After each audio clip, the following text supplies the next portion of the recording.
Hello students, जय हिंद। आज हम डिस्कस करेंगे कंटिन्यूटी, सातत्य पर। कोई फंक्शन कंटिन्यू है कि नहीं, इसके लिए फलन एफ एक्स, यदि एक्स इक्वल ए पर कोई पॉइंट बन रहा है इस तरह ए एफ ए, इस पर यदि कोई फलन, कोई कर्व यदि नहीं टूट रहा है तो कंटिन्यू है, यदि ऐसे ब्रेक हो जाता है इस पॉइंट एक्स इक्वल ए पर तो ये कंटिन्यू नहीं है। इसको डिटेल में समझने के लिए देखिए, ये कोई कर्व है जहाँ एक होल हो गया है।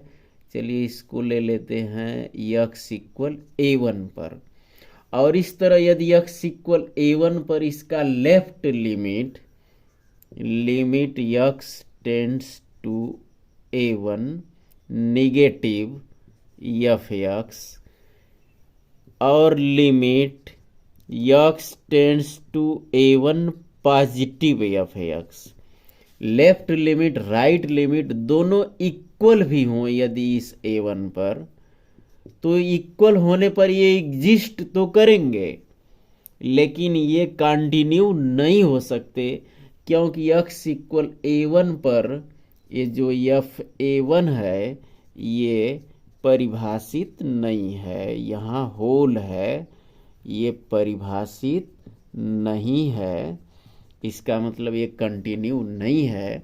तो इससे क्या रिजल्ट निकला कि जो लेफ्ट लिमिट और राइट लिमिट है ये एग्जिस्ट तो करता हो, इसके साथ साथ एफ ए वन ये डिफाइंड भी होना चाहिए, परिभाषित होना चाहिए, और इस एफ ए वन की ये दोनों इक्वल होना चाहिए। यदि एफ ए वन यहाँ होल न हो, ये सीधे सीधे ऐसे कंटिन्यू हो, इसका मतलब हुआ कि एफ ए वन, इस लेफ्ट लिमिट, राइट लिमिट, ये तीनों ही इक्वल हो, तो इस ए वन पर ये कंटिन्यू होता है, अन्यथा की स्थिति में ये कंटिन्यू नहीं होता है। तो इस तरह एक्स इक्वल ए के लिए एक्स इक्वल ए पर फलन एफ एक्स कब सतत होगा, इसके लिए 3 point.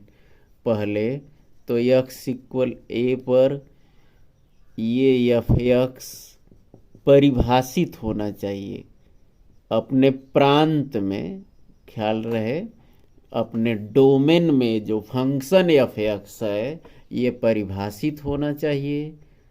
Second, x equal a पर इस एफ एक्स का अस्तित्व होना चाहिए, माने एग्जिस्ट करे, means left limit right limit के इक्वल होना चाहिए। और थर्ड ए कि ये जो लेफ्ट लिमिट, राइट लिमिट और फलन का मान ये तीनों बराबर होना चाहिए, means limit x tends to a f x equal f a होना चाहिए। यदि तीनों प्रतिबंध सेटिस्फाई हो रहे हैं तो कोई भी फंक्शन कंटिन्यू होता है।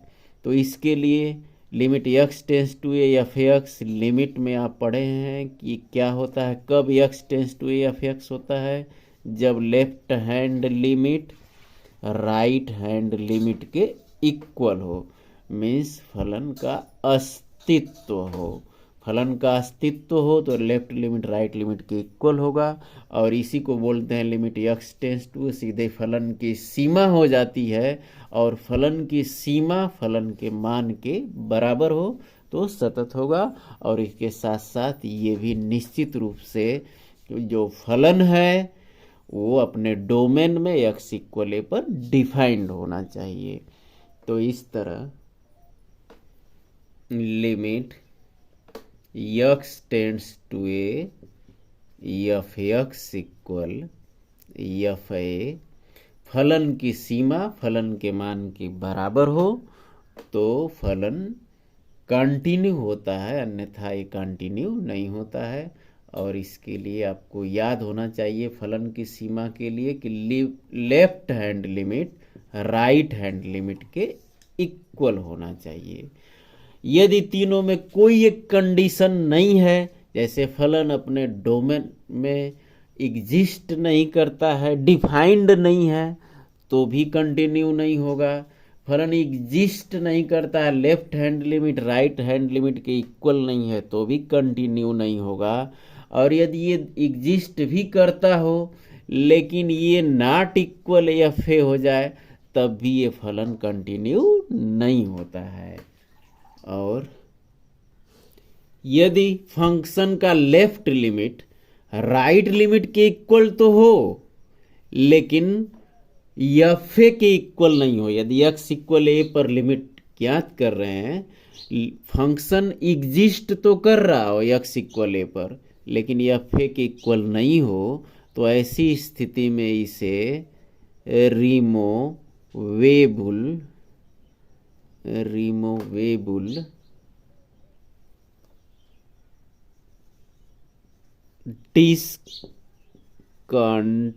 डिसकंटिन्यूटी कहते हैं। रिमूवेबल डिसकंटिन्यूटी होता है, माने इसको रिमूव कर सकते हैं। इसको एग्जाम्पल से देखिए, जैसे लेफ्ट लिमिट आ गया 5, राइट लिमिट आ गया 5, और फलन का जो मान आया वो 7 आ गया, इक्वल नहीं है, तो ये रिमूवेबल होता है। मीन्स फलन के मान को यदि रिमूव कर दें 5 पर, तो ये कंटिन्यू हो सकता है। तो ऐसी स्थिति में ये रिमूवेबल डिसकंटिन्यूटी होता है। सेकंड, यदि लेफ्ट लिमिट ही राइट लिमिट के इक्वल नहीं हो, मीन्स फलन एग्जिस्ट नहीं करता हो उस लिमिट पर, तो ये डिसकंटिन्यू होता है। फर्स्ट काइंड ऑफ डिसकंटिन्यूटी, प्रथम प्रकार की असततता, ये फर्स्ट काइंड ऑफ डिसकंटिन्यूटी इसको बोलते हैं। और थर्ड, लेफ्ट लिमिट भी एग्जिस्ट नहीं करता हो या राइट लिमिट एग्जिस्ट नहीं करता हो या दोनों ही एग्जिस्ट नहीं करते हो। तो अभी तो आप पढ़े थे कि दोनों इक्वल होने पर एग्जिस्ट करते हैं। अलग अलग कैसे हो गया? अलग अलग यदि दोनों इक्वल हों तो फलन एग्जिस्ट करता है, और यहाँ यदि केवल लेफ्ट लिमिट एग्जिस्ट नहीं कर रहा है, जैसे कोई फंक्शन है f x equal 1/x minus a, तो x इक्वल ए पर इसका लेफ्ट लिमिट ज्ञात करें या राइट लिमिट ज्ञात करें, ये लेफ्ट भी एग्जिस्ट नहीं करेगा, राइट भी एग्जिस्ट नहीं करेगा, दोनों के इक्वल फलन के लिमिट के एग्जिस्ट करने का तो सवाल ही नहीं पैदा होता। न लेफ्ट लिमिट इसका एग्जिस्ट करेगा, न ही राइट लिमिट एग्जिस्ट करेगा। इस तरह यदि लेफ्ट लिमिट एग्जिस्ट नहीं करता हो या राइट लिमिट एग्जिस्ट नहीं करता हो या दोनों ही एग्जिस्ट नहीं करते हो, तो ऐसी discontinuity second type of discontinuity होती है, मीन्स द्वितीय प्रकार की असततता, डिसकंटिन्यूटी ऑफ सेकेंड टाइप होती है। कोई फलन एफ एक्स अपने प्रांत x इक्वल ए पर बाएं से सतत ये होता है यदि limit x tends to a negative f x equal f a, और यदि दाएं से सतत है तो limit x tends to a positive f x equal f है। लेफ्ट लिमिट फलन के मान के बराबर है तो बाएं से सतत, और राइट लिमिट फलन के मान के बराबर है तो राइट से कंटिन्यू, दाएं से सतत होता है। अब संतत फलनों का बीज गणित, इनको देखिए, इसमें प्रमेय है। इस प्रमेय में पहला है कि दो फलन है f और g, और ये फलनों f plus g x equal a पर ये सतत है कि नहीं है, इसके लिए देखिए डिराइव कर रहे हैं इसको। यफ यवंग जी अलग अलग, ये अलग अलग यदि यक्स इक्वल ए पर ये सतत हों, limit x tends to a, यदि यफ यक्स इक्वल ए पर कंटिन्यू है तो limit x tends to a f x equal f a होता है। और जी भी दिया हुआ है कि यक्स इक्वल ए पर सतत है, तो limit x tends to a g x equal g a होगा। और हमें प्रूफ करना है कि दोनों फंक्शन एफ और जी का ये योग भी सतत होता है। तो इसके लिए limit x tends to a f plus g x equal limit x tends to a, अलग अलग कर सकते हैं इसको, f x plus g x हो गया ये। और इस लिमिट को भी अलग अलग कर सकते हैं, limit x tends to a f x और plus limit x tends to a g x. और limit x tends to a और लिमिट इसमें एफ एक्स में और जी एक्स में। ये चलिए इसको इक्वेशन फर्स्ट ले रहे हैं। ये क्या है, limit x tends to a f x equal ये एफ ए है। और इस फर्स्ट में limit x tends to a g x equal ये जी ए है। इसको हम जोड़ के एफ प्लस जी ए लिख सकते हैं। अब यहाँ से देखिए limit x tends to a f plus g x equal f plus g a, माने दो फंक्शनों के योग का लिमिट दोनों फंक्शनों के मान के बराबर है, तो इसलिए दोनों का योग भी क्या होगा, सतत होगा। तो इस तरह इसका चारों पार्ट याद रखेंगे, फलनों का योग, अंतर, गुणा और भाग, ये चारों सतत होता है। ऐसे ही डिराइव कर सकते हैं। भाग में आपको ध्यान देना है कि यदि एफ बाई जी है तो ये जो फलन जी है जी एक्स, ये नॉट इक्वल 0 होना चाहिए, नहीं तो ये भाग करने पर ये अनडिफाइंड हो जाता है। तो इस तरह जोड़, घटाना, गुणा और भाग, यदि दो फलन अलग अलग सतत हैं तो उनकी चारों स्थिति सतत होते हैं। इन चारों के अतिरिक्त यदि एफ प्रमेय में दिया हुआ है कि सतत है तो सी एफ भी सतत होता है। इसको देख लीजिए, limit x tends to a f x equal f a है, एफ सतत है तो c f limit x tends to a c f x equal tends करेंगे तो सी एफ ए होगा। और चूंकि ये जो कोफिशिएंट है इसको बाहर कर लेंगे तो c limit x tends to a f x, और थियरम में दिया हुआ है कि limit x tends to a f x equal f a, तो इसके लिए हम एफ ए लिख देंगे और ये कोफिशिएंट लग गया। तो इस तरह यदि limit x tends to a c f x equal c f a, तो ये फंक्शन भी सतत है। नेक्स्ट इसका,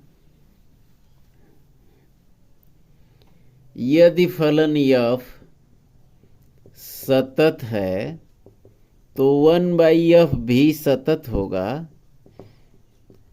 एक्स इक्वल ए पर ज्ञात कर रहे हैं तो यहाँ एफ ए नॉट इक्वल 0 होना चाहिए, अन्यथा ये अनडिफाइंड हो जाएगा। तो इस तरह देखिए, इसको थियरम वही चल रहा है कि एफ सतत है। तो लिमिट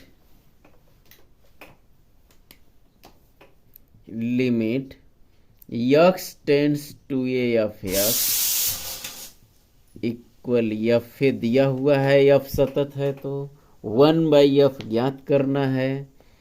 तो limit x tends to a 1/f x कर सकते हैं। Limit x tends to a, इसको 1/f यक्स लिख सकते हैं। और limit x tends to a करेंगे तो ये टेंड्स करने पर 1/f हो जाएगा और इसे 1/f ए लिख सकते हैं। इस तरह लिमिट, क्योंकि यक्स टेंड्स टू ए करने पर एफ ए हो गया और 1/f ए को 1/f ए ऐसा लिख सकते हैं। तो limit x tends to a 1/f x कोई फलन है, ये फलन की सीमा इस यक्स टेंड्स टू ए फलन के मान के बराबर है, तो निश्चित रूप से 1/f भी ये सतत हो गया। इस तरह इस थ्योरम में क्या क्या पढ़े कि यदि f और g दो फंक्शन यदि अलग अलग ये सतत हैं, कंटिन्यू हैं, तो दोनों का योग, अंतर, गुणा और भाग भी सतत होगा। इसके साथ साथ यदि f सतत है तो CF(x) भी सतत होगा। और छठा बताए कि यदि f सतत है तो 1/f भी सतत होगा। ये थ्योरम है दो सतत फलनों का संयुक्त फलन सतत होता है। तो f g दो वास्तविक फलन हो और ये दोनों अलग अलग सतत भी हों, तो इनका कंपोजिशन कैसे बनता है। यदि GOF को ज्ञात करना हो कि ये भी सतत है तो इसके लिए आवश्यक है कि रेंज F सबसेट होना चाहिए डोमेन G के। इसको पहले देख लीजिए ये कैसे हो रहा है। यदि दो अलग अलग फंक्शन हैं f और g और इनका कंपोजिशन बना रहे हैं GOF। रेंज f जैसे यदि ये x y है, ये 1 2 3 है और इसका x का 1 y का 2 ऐसे बन रहा है फंक्शन। और g फंक्शन यदि इस प्रकार हो कि 1 का a 2 का b और 3 का इमेज c हो, g फंक्शन ऐसा हो और f का जो रेंज है, ये रेंज तो 1 2 है, इसका रेंज 1 2 और g का जो डोमेन है, g का डोमेन ये 1 2 3 है।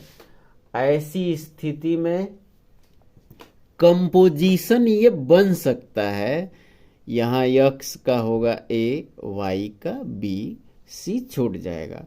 और यदि ये ले रहे हो हम कि इसका रेंज इतना है कि x का 1 है, y का 2 है, z का 3 हो और g इस प्रकार से यदि फंक्शन बन रहा हो कि g फंक्शन में 1 का इमेज a हो और 3 का इमेज b हो और 2 छूट गया, तो ऐसी स्थिति में कंपोजिशन GOF नहीं बन पाता है। देख लीजिए, क्योंकि फंक्शन का परिभाषा यही होता है कि फंक्शन के डोमेन का कोई एलिमेंट छूटना नहीं चाहिए, जबकि यहाँ छूट रहा है।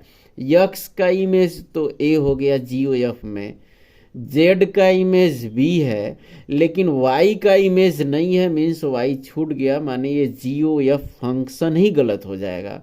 क्यों गलत हो रहा है? क्योंकि f का रेंज तो 1 2 3 है, लेकिन g का डोमेन क्या है? केवल 1 3 है। इसलिए सबसे पहले संयुक्त फलन कंपोजिशन के लिए आवश्यक है कि रेंज एफ इस डोमेन जी का सबसेट मीन्स इसके इक्वल हो चाहे उससे छोटा हो। तो इस तरह यदि रेंज एफ डोमेन जी का सबसेट है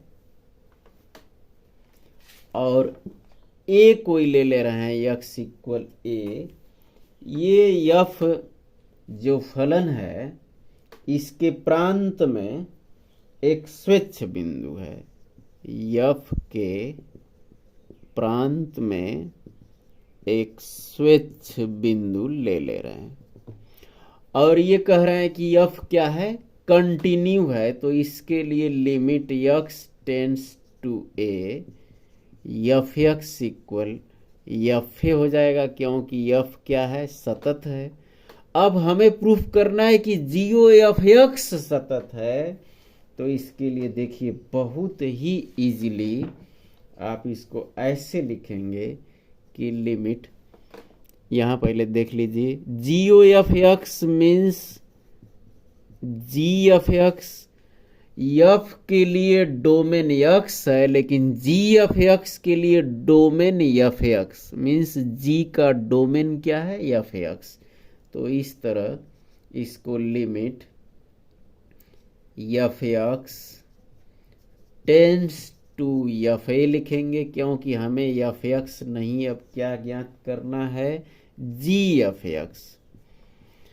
तो जिस फंक्शन को लेते हैं उसी के डोमेन के लिए कोई लिमिट लेते हैं। तो जी फंक्शन है, फंक्शन जी के लिए डोमेन एफ एक्स है, तो एफ एक्स के लिए लिमिट है एफ ए। और इस तरह ये इसको लिमिट को हम टेंड्स करेंगे, तो टेंड्स करने पर ही आ गया जी एफ ए आ रहा है ये। और limit f x tends to f a को लिख सकते हैं एक्स टेंड्स टू ए, क्योंकि f x tends to f a पहले ही बता चुके हैं कि यह सतत है। कब सतत होता है, जब एक्स टेंड्स टू ए होता है। तो f x tends to f a को एक्स टेंड्स टू ए लिख सकते हैं। और इस तरह जी एफ एक्स क्या हो गया, जी ओ एफ एक्स, इसको लिख लेते हैं और ये हो गया जी ओ एफ ए। इस तरह ये function g o f x tends to a पर मीन्स फलन की सीमा फलन के मान के बराबर हो गया। तो ये जी ओ एफ एक्स एक सतत फलन हो गया, ये प्रूफ हो गया। थियरम थर्ड है, अचर फलन एक सतत फलन होता है। मान लीजिए एफ एक्स इक्वल कोई कांस्टेंट के, तो इसके लिए limit x tends to a f x equal एक के दिया हुआ है, चलिए इसको ऐसे लिख रहे हैं। Limit x tends to a f x को यदि एफ एक्स के स्थान पर के लिख लें और इसमें कोई वेरिएबल एक्स नहीं है और एक्स को टेंस करें तो के पर कोई फर्क नहीं पड़ेगा, केवल आ जाएगा के। और यदि एक्स इस पर ए के एक्स के प्लेस पर ए लिख दें तो एफ ए इक्वल के आएगा, क्योंकि इसमें एक्स नहीं है। तो लिमिट टेंस करने पर भी के आ रहा है और एफ ए इक्वल भी के है, दोनों के ही है। Means limit x tends to a f x equal लिख सकते हैं एफ ए, फलन की सीमा फलन के मान के बराबर है, अतः ये फलन अचर फलन भी सतत होता है। चौथा प्रमेय है, यदि फलन f अपने प्रांत d में सतत है तो इस फलन का मॉडुलस भी उस प्रांत में सतत होता है। तो ये फलन अपने प्रांत में सतत है, x इक्वल ए पर limit x tends to a f x equal f a है, ये सतत दिया हुआ है। तो हमें ज्ञात क्या करना है, limit x tends to a mod of f mod of f x equal mod of f a आ जाए, इसके लिए इसको लिख सकते हैं limit x tends to a mod of f x, इसको लिख सकते हैं। केवल मॉड ऑफ एफ एक्स को limit a modulus f x, पूरे फंक्शन को ही मॉडलस में लिख सकते हैं हम। और लिमिट जोड़, घटाना, गुणा, भाग, घात, ऐसे मॉडुलस सब पर यूज होता है। 11th क्लास में आप पढ़े हैं। मीन्स पूरा मॉडुलस ही ले सकते हैं। Limit x tends to a f x, पूरा ही मॉडुलस ले सकते हैं लिमिट सहित। अब इसको टेंड करें तो टेंड्स करने पर ये मॉड ऑफ एफ ए आ गया, और इसको एफ का मॉडुलस ए लिख सकते हैं। तो इस तरह देखिए, limit x tends to a mod of f x equal mod of f a आ गया। मीन्स फलन की सीमा इस फलन के मान के बराबर है। तो ये प्रूफ हो गया कि ये फलन जब सतत है तो निश्चित रूप से इस फलन का मॉडुलस भी सतत होगा। इस तरह सारे कंसेप्ट कंटिन्यूटी के क्लियर हो रहे हों, सारे थ्योरम्स समझ में आ रहे हों तो शेयर करते रहिए। फिर मिलेंगे नेक्स्ट वीडियो में। जय हिंद।